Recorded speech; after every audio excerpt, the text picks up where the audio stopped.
pada awal dia berbaring dari sakitnya. Ya kan kadang-kadang kita enggak terbiasa ya mengucapkan kalimat-kalimat yang berdasarkan tuntunan agama kita, mengucapkan kalimat yang pernah diucapkan oleh Nabi kepada para sahabat dalam rangka mengajarkan. Kenapa? Enggak biasa, akhirnya enggak bisa mengucap ketika sakit. Udah aja. Kata orang Jati Padang, gua mau tiduran dulu ya, gua mau baring dulu. Tidur, tidak ada yang dibaca. Sayang.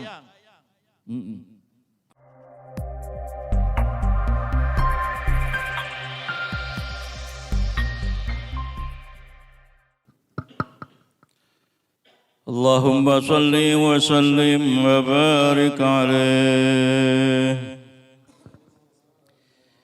يا رب بالمصطفى بلغ مقاصدنا واغفر لنا ما مضى يا واسع الكرم.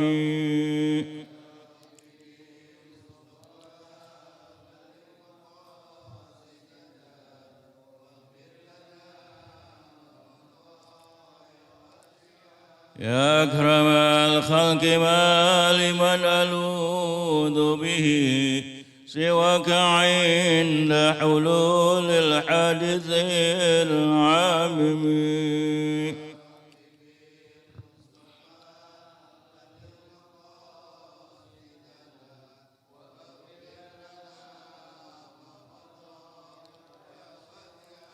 ولن يضيق رسول الله جاهك به إذ الكريم تجلى باسم منتقم.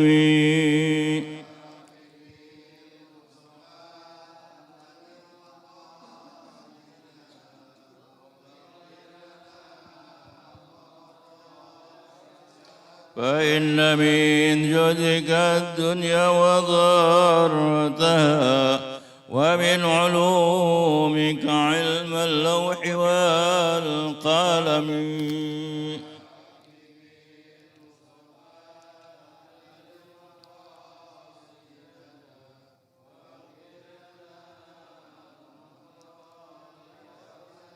يا نفس لا تقنطي من ذلة عظمت إن الكبائر في الغفران كالأمم.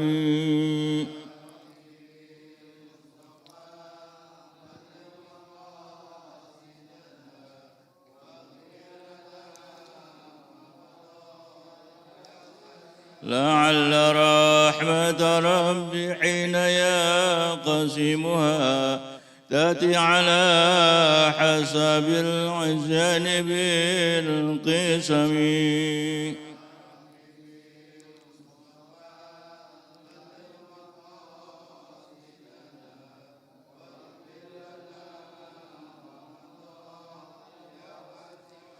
وذا لصحب صلاة منك دائمة على النبي بمنحل ومنسجم.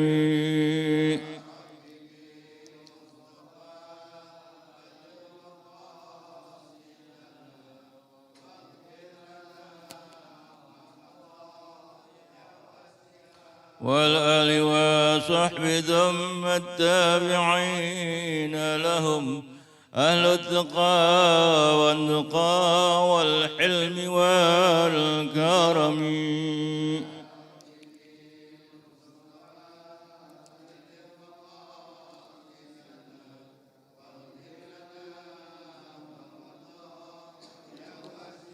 فرنحت عذبات البان ريح سبا وأطرب العز حاد العز بالنغم.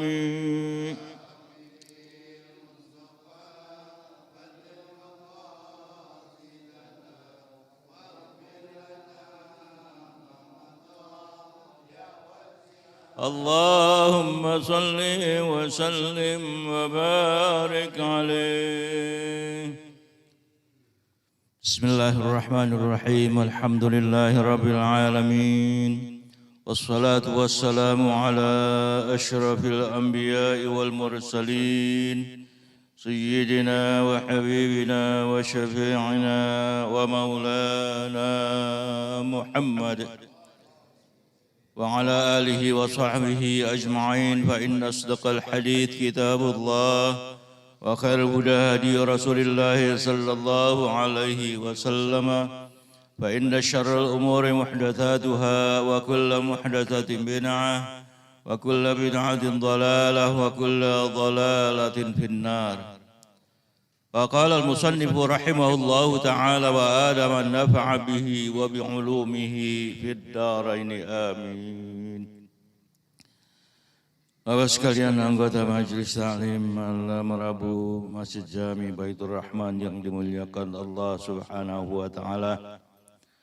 Wabil khusus segenap jamaah salat maghrib, juga para pengurus DKM yang hadir, baik yang mewakili atau yang memang menjadi anggota pengurus DKM. Mudah-mudahan semuanya dalam lindungan Allah Subhanahu wa taala, dalam keadaan sehat walafiat dan tidak kurang satu apapun. Amin ya rabbal alamin. Selawat dan salam kita sampaikan kepada Nabi kita Muhammad sallallahu alaihi wasallam serta keluarga, para sahabat, para tabi'in, para tabi'in. Insyaallah kita akan mendapatkan syafaat dari Nabi kita Muhammad sallallahu alaihi wasallam di yaumul qiyamah kelak. Pengajian kita masih meneruskan pelajaran yang lalu tentang apa yang harus diucapkan oleh orang yang sakit agar terhindar dari azab Allah. Jadi apa yang diucapkan itu ada tuntunannya. Ketika seorang itu sakit, baik itu sakit menjelang ajal tiba atau sakit merupakan ujian dari Allah kemudian disembuhkannya. Yang penting jangan sampai saat-saat dia sakit ada ucapan yang tidak sesuai dengan tuntunan ajaran agama kita. Ya. Makanya dijelaskan di sini ada beberapa petunjuk. Ya. Sebagaimana diriwayatkan oleh Imam Tirmidzi, Nasa'i, Ibnu Majah, Ibnu Hibban dan Al-Hakim dari Sa'id Al-Khudri dan Abi Hurairah. Ya, keduanya berkata, bersabda Rasulullah SAW, siapa orang yang mengucapkan la ilaha illallah, qala Allah Ta'ala, ya, apa itu? Saddaqahu rabbah. Saddaqahu rabbuh. Allah Subhanahu wa taala membenarkan apa yang diucapkan, yaitu ucapan la ilaha illallah. Wa qala, dan Allah Subhanahu wa taala berkata, la ilaha illa ana akbar. Tidak ada Tuhan kecuali aku dan akulah yang maha besar. Itu jawaban dari Allah Subhanahu wa taala ketika diucapkan dengan kalimat la ilaha illallah. Kemudian kalau yang bersangkutan mengucapkan la ilaha illallah wahdahu la syarikalah lahul mulku wa lahul hamdu yuhyi wa yumiitu wa huwa ala kulli syai'in qadir, maka dijawab oleh Allah Subhanahu wa taala, la ilaha illa ana li al-mulku wa li al-hamdu. Tidak ada Tuhan yang patut disembah kecuali aku, bagikulah segala kerajaan dan kekuasaan, bagikulah segala puja dan puji. Kalau ada yang mengucapkan la ilaha illahu lahul mulku wa lahul hamdu dan seterusnya, nah, dijawab dengan kalimat yang sama. Kemudian la ilaha illallah wala haula wala quwwata illa billah dengan kalimat yang sama juga. Itu makanya kalau kita ada kesulitan, ada musibah, Terutama kalau kita sedang sakit atau saudara kita sakit, belum bisa mengucapkan itu, kita bimbing, kita arahkan. Mak, Pak, yuk ikutin saja. Ucapkan kalimat ini ya. Apa tuh? Tahlil. La ilaha illallah, walaupun terbata-bata. Khawatir, ya. Tidak ada lain ucapannya kecuali kosong. Tapi kalau ucapannya la ilaha illallah, Allah menjamin siapa orang yang di akhir kalimatnya mengucapkan la ilaha illallah dakhalal jannah. Berarti husnul khatimah. Bahkan dalam hadis yang lain, ya, siapa orang yang mengucapkan ya la ilaha illallah wal halimul karim 3 kali. Kemudian alhamdulillahirabbil alamin 3 kali. La ilaha illallah wahdahu la syarikalah lahul mulku wa lahul hamdu yuhyi wa yumiitu wa huwa ala kulli syai'in qadir. Kemudian dia wafatnya dalam keadaan husnul khatimah. Kenapa? Lam yud'imhun nar. Tidak akan dijilat oleh api neraka. Masuk aja enggak masuk neraka. Ya, kena jilatan api neraka saja tidak.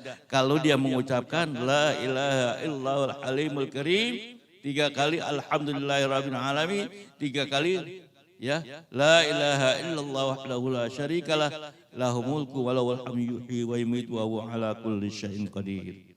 Itu pelajaran kita yang lalu, saya ulang lagi supaya ingat ya, jangan sampai lupa. Sekarang kita lanjutkan pengajian kita berikutnya. Bismillahirrahmanirrahim.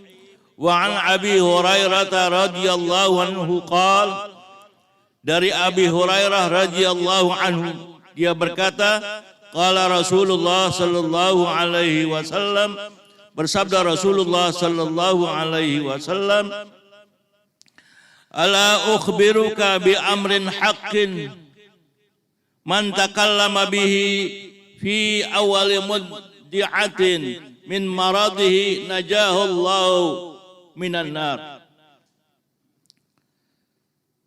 Bersabda Rasulullah SAW, maukah aku tunjukkan kamu, aku beritahukan kepada engkau dengan suatu perkara yang hak, yang benar.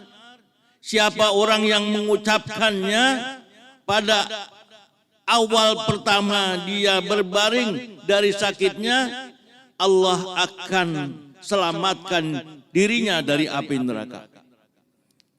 Siapa yang mengucapkan kalimat yang nanti akan dijelaskan kemudian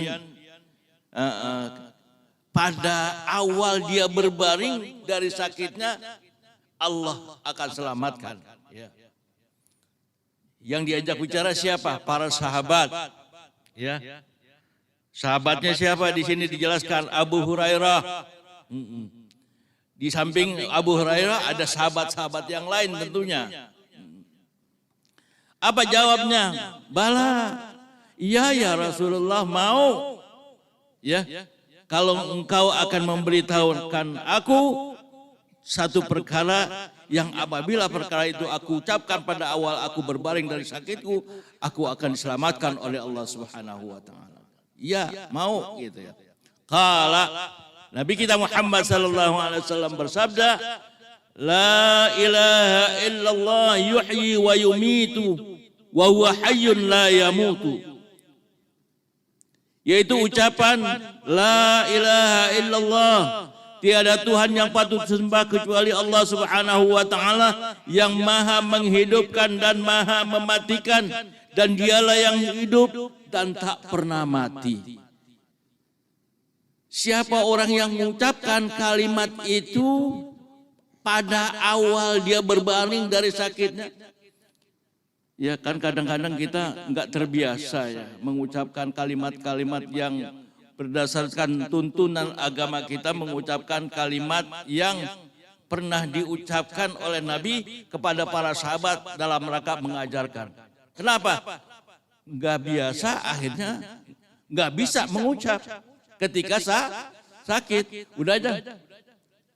Kata orang Jati Padang, gua mau tiduran dulu ya, gua mau baring dulu. Tidur, tidak ada yang dibaca. Sayang. Kalau masih mendingan begini, ufawwidu amri ilallah, inni tawakkaltu ala Allah, la haula wala quwwata illa billah. Masih bagus.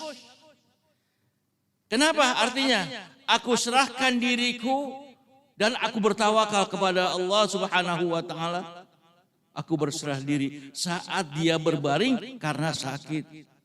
Tapi tuntunan dari Allah ya yang disampaikan oleh Nabi kita Muhammad SAW dalam sabdanya, la ilaha illallah yuhyi wa yumitu hayyun la yamutu. La ilaha illallah, tiada Tuhan yang patut disembah kecuali Allah, yang maha menghidupkan dan maha mematikan. Dialah yang hidup tak pernah mati. Siapa? Allah Subhanahu wa ta'ala. Wa subhanallahi rabbul ibad wal bilad. Maha suci Allah, Tuhan semua hamba dan yang memiliki negeri.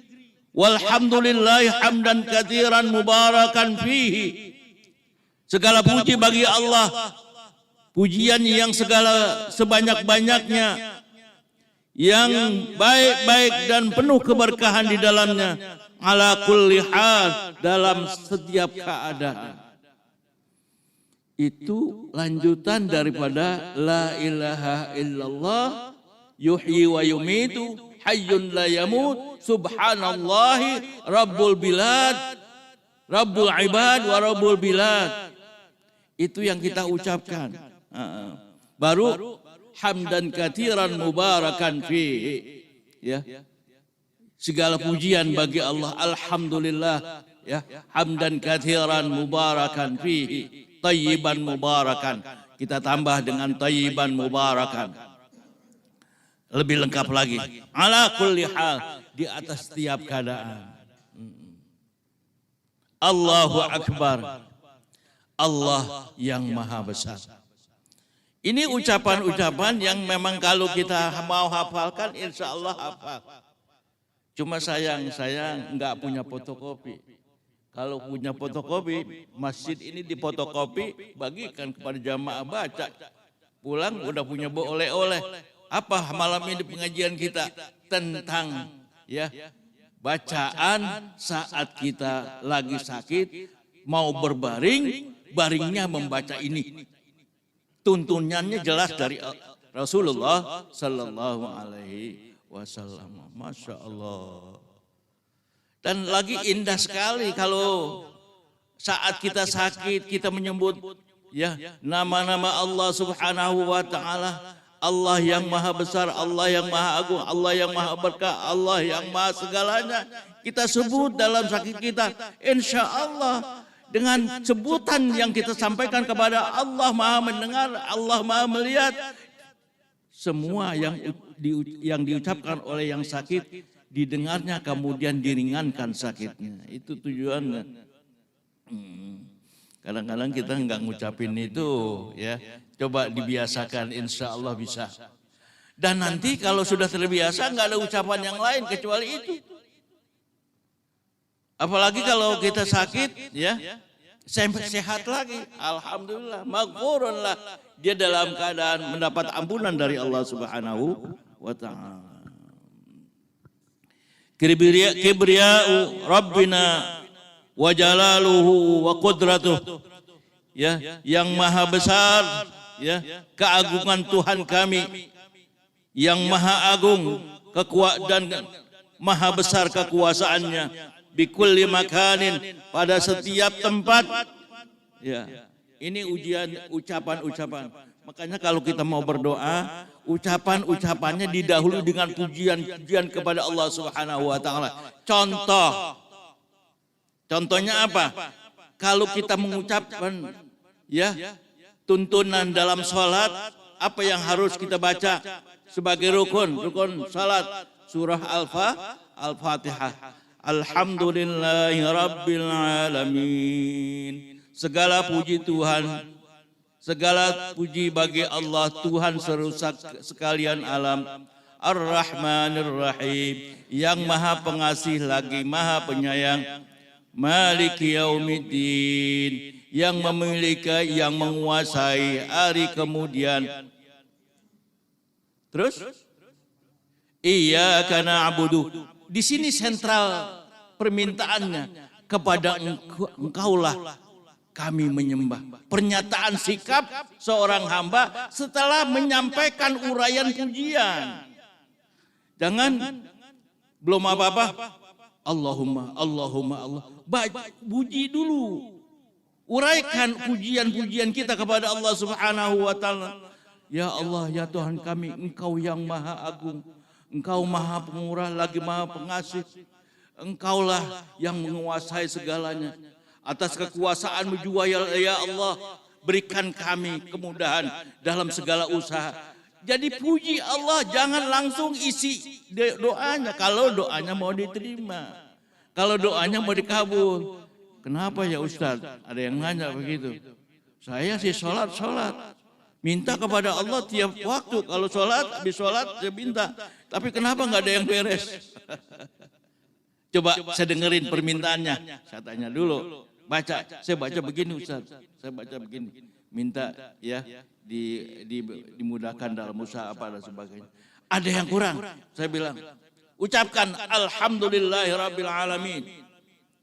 Ar-Rahmanir Rahim. Atau kita mau ganti dengan kalimat yang lain tapi isinya pujian juga. Alhamdulillahirabbil alamin. Hamdan katsiran mubarakan thayyiban fihi. Kalau kita mau tambahin kalimat itu, insyaallah. Oh gitu Ustaz ya? Iya dong. Kan Fatihah itu membimbing kita dalam ya ucapan kita saat kita sholat. Kenapa? Ada contoh yang baik dan itu firman Allah Subhanahu wa taala, kita enggak ikuti. Apalagi doa saat kita lagi berbaring, lagi enggak punya daya dan upaya kecuali rasa sakit yang menerpa diri kita. Saat itu Allah mendengar ya keluhan-keluhan hambanya. Dia doanya rapi sekali. Masya Allah. Sampai dituntun seperti itu. Yang dituntun siapa? Abu Hurairah. Isi tuntunnya seperti yang kita baca barusan. Masya Allah. Ini pelajaran yang baik bagi kita saat-saat kita berbaring di tempat tidur. Ya. Allahumma in kunta amradtani liqabdi ruhi fi maradi hadha. Ya Allah, ya Tuhan kami, andaikan Engkau berikan sakit kepada kami untuk Kau cabut ruhku dari sakitku saat ini, faj'al ruhi ila arwahi man sabaqat lahum minkal husna. Jadikan ruh yang Kau cabut itu saat Engkau mencabut rohku itu, Engkau tempatkan di tempat orang yang Engkau berikan kebaikan. Wa'idni kama a'idta awliyaika alladzi sabaqat lahum minkal husna. Andaikan dan aku berlindung kepada Engkau sebagaimana Engkau telah melindungi orang-orang yang telah Engkau berikan kebaikan. Wa in mutta fi maradika, andaikan Engkau membuat aku meninggal dunia, mati di dalam sakit yang Kau berikan ini, ya, fa ila ridwanillahi wal jannah, maka berikanlah ya keredoanmu ya Allah dan masukkan aku ke dalam surgamu. Ini yang kita ucapkan saat kita berbaring, apalagi mendekati maut, ya, mendekati maut, ajal tiba, sedang menghadapi sakratul maut. Ucapan itu perlu kita baca.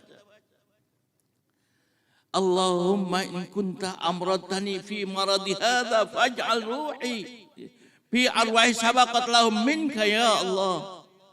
Itu doa-doa yang kita ucapkan saat andaikan aku sakit untuk dapat engkau cabut rohku dari badanku. Tempatkan ya Allah ruhku bersama orang-orang yang kau berikan kebaikan. Siapa yang Allah berikan kebaikan? Para sahabat Nabi, para aulia Nabi, para orang-orang soleh. Tempatkan ya Allah. Saya baru beli kitab tentang ruh karena saya mau kaji, ya, karangan Ibnu Qayyim. Ya. Apa di dalam kajian itu, ya, akan diceritakan bahwa ruh orang-orang yang baik, orang-orang soleh akan bergabung menjadi satu dengan ruh-ruh yang lain. Tetapi ruh-ruh yang jahat dikelompokkan bagi ruh-ruh yang jahat pula. Makanya kenapa, ya, kubur orang Islam harus terpisah dengan kubur-kubur non-Islam. Kenapa? Kubur orang-orang Islam dikuburkan dalam ruh-ruh yang soleh-soleh. Tapi orang yang non-Muslim, kuburnya harus dipisah karena saat dia ditinggalkan oleh keluarganya mulai kena azab kubur, azab-azab yang lain. Kenapa? Dia termasuk orang-orang yang tidak mendapat ridha dari Allah Subhanahu wa taala, apalagi masuk surga, jauh sekali, ya. Siapa mereka? Yaitu orang-orang kafir. Masya Allah. Tapi belum tiba nih, saya lagi baru pesan, ya, kitabnya. Kitabnya berbahasa Arab. Katanya sih ada terjemahannya. Tapi enakan dari aslinya kalau kita mau belajar. Karena terjemahan itu kadang-kadang ngelantur. Saya pernah membaca kitab terjemahan. Saya cari aslinya. Loh, artinya bukan itu. Kadang-kadang itu. Makanya, tetapi kalau mau sebagai perbandingan boleh kita terjemahannya. Karena kadang-kadang ada kadang-kadang cocok, kadang-kadang tidak. Ya. Tapi kalau menggali dari sumbernya insya Allah nggak salah. Ya, dari kalimat yang memang ada dalam kitab itu.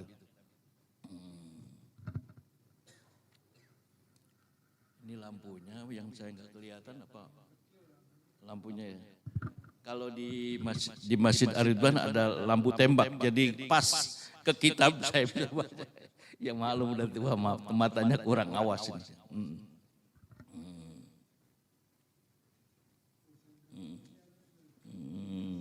Iya.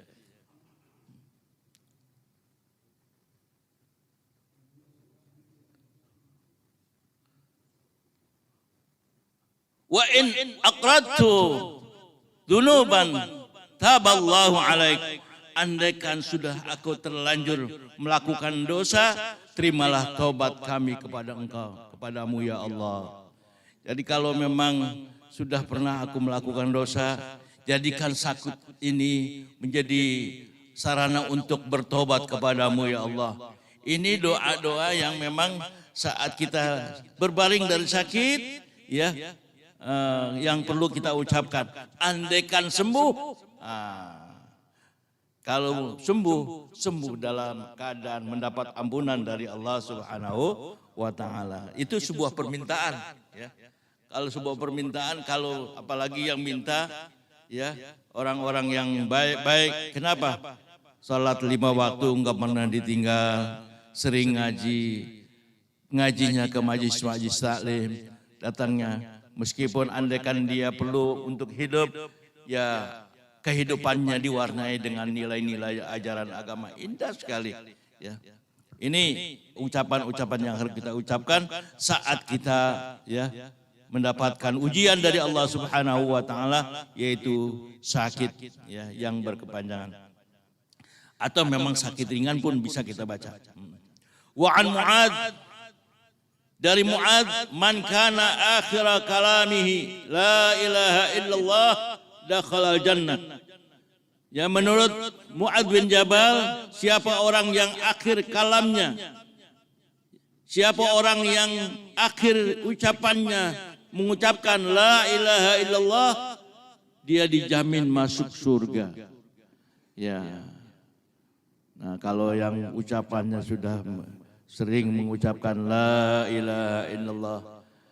Nah, pertanyaannya sekarang, Ya, adakah kesulitan orang-orang Islam, orang-orang mukmin yang sering mengucapkan la ilaha illallah, apalagi dia minal musallin, orang-orang yang sering melaksanakan ibadah salat, ya, minal qari'in, orang-orang yang sering membaca Al-Qur'anul Karim, tentu dikasih kemudahan mengucapkan la ilaha illallah, karena dalam salat ketemu dengan kalimat la ilaha illallah. Asyhadu an la ilaha illallah ketemu. Wa asyhadu anna Muhammadar Rasulullah ketika kita tasyahud. Kalau kita ucapkan lagi mengucapkan tasyahud, Pak, ya ketemulah kalimat la ilaha illallah. Nah, saat dia mendekati sakratul maut, diajarkan oleh orang yang masih sehat, ya masih hidup, diajarkan kalimat la ilaha illallah, tentu tidak mengalami kesulitan yang berarti. Dia bisa mengucapkan dan mengikuti la ilaha illallah. Kata Imam Muadz, siapa orang yang akhir kalamnya mengucapkan la ilaha illallah, dakhalal jannah, masuk surganya Allah Subhanahu wa taala. Wa an Ibnu Abbas, ya, iftatahu ala sibyanikum.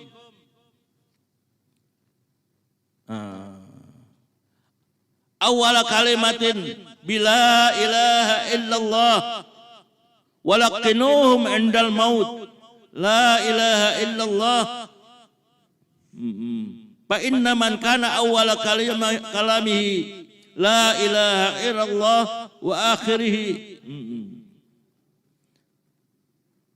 la ilaha illallah thumma asha alfasanatin ma su'ila ya an dzambin wahidin. Ibnu Abbas berkata, ajarilah anak-anak kamu, ya, permulaan mengucapkan kalimat dengan kalimat la ilaha illallah.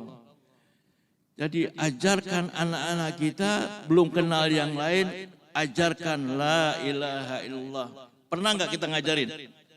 Saat anak kita baru lahir, yaitu dengan mengenalkan nama Allah, azan, pasti ketemu la ilaha illallah. Allahu akbar, Allahu akbar, Allahu akbar, Allahu akbar. Asyhadu an la ilaha illallah, asyhadu an la ilaha illallah, asyhadu anna Muhammadar Rasulullah, asyhadu anna Muhammadar Rasulullah. Kalimat itu yang diperdengarkan oleh si wali, oleh si ayah kepada anaknya yang baru lahir. Jangan sampai tidak. Nah, makanya minta sama bidan, minta apa dukun beranak kalau di kampung, kesempatan untuk mengazankan. Bu, saya permisi, saya mau ngazankan anak saya. Paling dia minta, saya minta waktu dulu, saya dibersihkan dulu, ya, darah-darahnya, kotoran dan sebagainya. Setelah rapi nanti saya hadapkan ke Bapak. Azan setelah itu. Allahu akbar, Allahu akbar, Allahu akbar, Allahu akbar. Jangan ragu. Ya. Kenapa? Memang itu yang harus diperdengarkan. Iftatahu sibyanakum fi awal kalimatin bila ilaha illallah. Ajarkan anak-anak kamu dengan awal kalimat yang mereka bisa dengarkan, kalimat la ilaha illallah. Ya, kadang-kadang belum apa-apa. Ini hadisnya sahih apa hasan apa dhaif apa. Kalau ada relevansinya dengan hadis-hadis yang lain, udah jelas sahih. Kalau nggak ada relevansinya, ya nggak yang sahih itu. Gampang menentukan hadis sahih atau non sahih. Kalau sahih ada relevansinya dengan ayat-ayat, ada relevansinya dengan hadis sahih yang pernah diajarkan lebih dahulu, kesahihannya.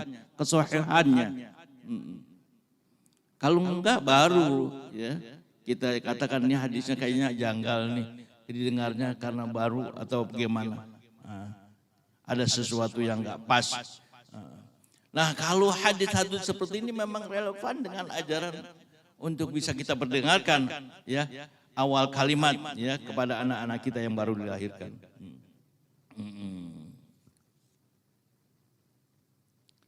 Walaqinuhum indal maut. Bacakanlah mereka itu ketika menjelang maut. Kalimat awal yang didengarkan oleh anak kita yang baru saja lahir, kalimat la ilaha illallah, ya. Kalimat akhir yang diperdengarkan saat mereka akan meninggal dunia, kalimat la ilaha illallah, sama. Nanti wajahnya itu tersenyum, dia diperlihatkan akhir daripada kehidupannya. Ya, apa? Terlihatlah gambar-gambar yang ya Allah ridha, Allah apa dengan diperlihatkannya gambaran surga yang akan datang. Kehidupan itu dilihat, diperlihatkan, maka wajahnya berseri. Tapi kalau yang diperlihatkan wajahnya api neraka, kilapan api, masya Allah, terjerit-jerit, ya, menjerit-jerit, ya, masya Allah. Jadi akan dilihat, diperlihatkan. Tapi kalau kalimat la ilaha illallah justru ya menggembirakan yang akan mereka hadapi nanti, ya. Karena bayangan surga sudah tergambar di wajahnya.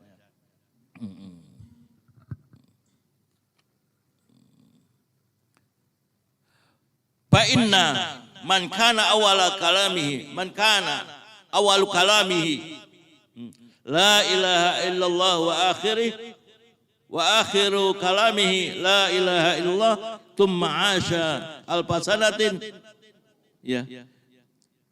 Karena sesungguhnya siapa orang yang pada awal kalimatnya mengucapkan la ilaha illallah, termasuk akhir daripada kalimat yang diucapkan la ilaha illallah, kemudian dia hidup setelah itu 1000 tahun lagi, tidak akan ditanya tentang satu dosa pun kepadanya.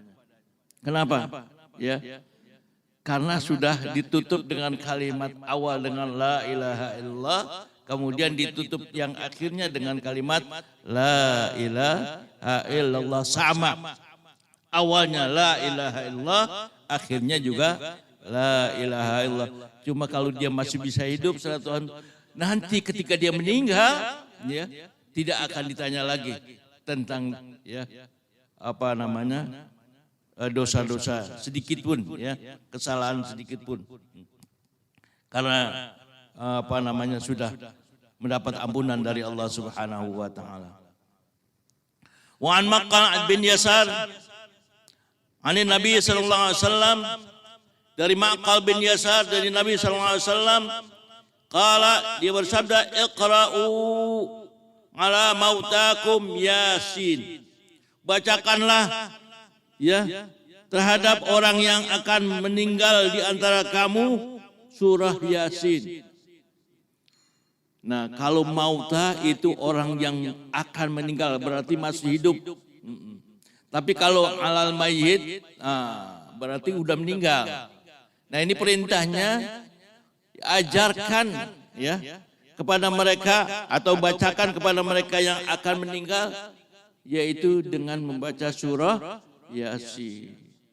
Dalam menghadapi sakratul maut, maka ya seyogianya, ya, saudara-saudara yang masih hidup dan masih sehat, anaknya, kalau itu bapak dan ibunya, bacakan surah Yasin. Kenapa? Itu akan memudahkan roh keluar dari jasadnya. Yasin itu memudahkan, ya, roh keluar dari jasad seseorang. Dalam hal ini kalau itu saudaranya, dari jasad saudaranya, insya Allah, ya.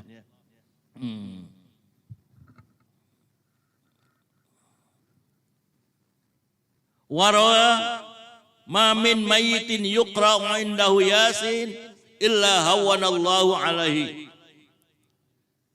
Siapa orang yang menjadi mayit dibacakan di sisinya Yasin, kecuali Allah akan mudahkan di atasnya, ya, di atas jasadnya Allah mudahkan.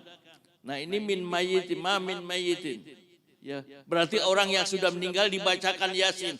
Makanya kalau kita tahlil baca Yasin.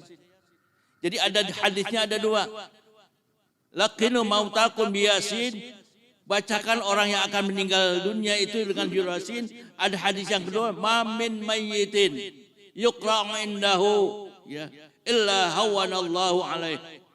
Siapa orang yang sudah meninggal dunia kemudian dibacakan di sisinya ya surah Yasin, kecuali Allah akan ya mudahkan ya di atasnya. Mudahkan apa?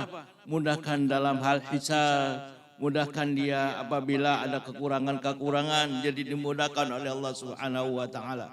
Andaikan dia punya dosa, mendapat ampunan dosa dari Allah Subhanahu wa taala. Ya, jadi ada dua hal yang harus kita perhatikan. Wa yastahabu idza ihtadara al-mayyitu ay yaqa 'indahu aidan surat ar-ra'd. Dan sangat dianjurkan apabila seorang ya yang akan meninggal dunia dibacakan di sisinya ya surah ar-ra'd, surah ar-ra'd ya. Surah ar-ra'd kan ada surah Yasin, ada surah al-Baqarah, ada surah Al-Kahfi, surah Al-Anfal, surah Ar-Ra'd juga ada. At-Taghabun juga ada. Nah, yang kita baca nanti selain surah Yasin, surah Ar-Ra'd. Kenapa surah Ar-Ra'd? Ar-Ra'd ini menyebabkan apabila seorang yang akan meninggal dunia dibacakan surah Ar-Ra'd akan memudahkan ruh keluar dari jasadnya itu dengan mudah. Enggak mengalami kesulitan. Saya kebetulan waktu haji yang kedua, ya, haji yang kedua ketemu dengan alim ulama besar, ya, karena saya tanazul, bisa rombongan ketika mau pulang haji, ya. Nah, ketika saya pulang ketemu ulama besar, dia pandai 4 bahasa, bahasa Arab, bahasa Inggris, bahasa Prancis, ya, bahasa Jerman, dia kuasai, hafal Al-Quran. Tiba-tiba ya lagi duduk menjelang pesawat mau berangkat, ada telepon masuk dari Jakarta. Si namanya Gus Nukman, namanya Gus Nukman. Karena dia salah satu pimpinan dari pondok pesantren yang ada di Kediri. Itu dia dapat terima telepon bahwa ada di Jakarta itu yang sedang menderita sakit, sakitnya sudah parah, menjelang sakratul maut. Kalau ada tanda-tanda sudah sakratul maut, dia katakan ini ya, saya dengar dalam ucapan, bacakan surah Ar-Ra'd. Berarti hadis ini sudah beliau amalkan. Memang ada hadisnya. Ya.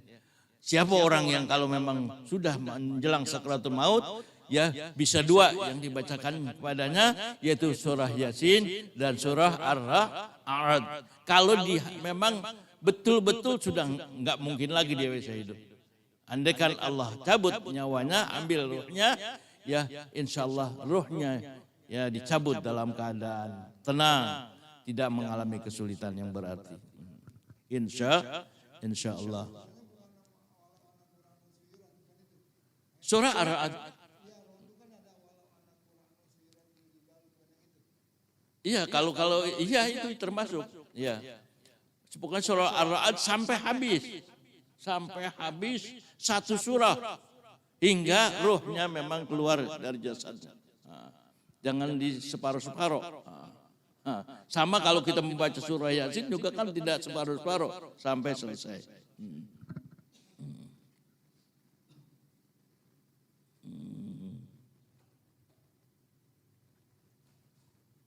Fa inna dzalika yukhaffifu 'anil mayit sakratal maut. Karena yang demikian itu akan meringankan seorang ketika mengalami sakratul maut. Ya. Jadi kalau dia sedang dalam sakratul maut, Allah akan mudahkan sakratul mautnya sehingga ruhnya yang akan keluar dari jasadnya akan lebih mudah. Wa innahu ahwana liqabdihi wa isarul sya'ni. Karena yang demikian itu akan memudahkan saat malaikat maut mencabut ruhnya dan memudahkan keadaannya. Keadaannya tidak ada kekhawatiran.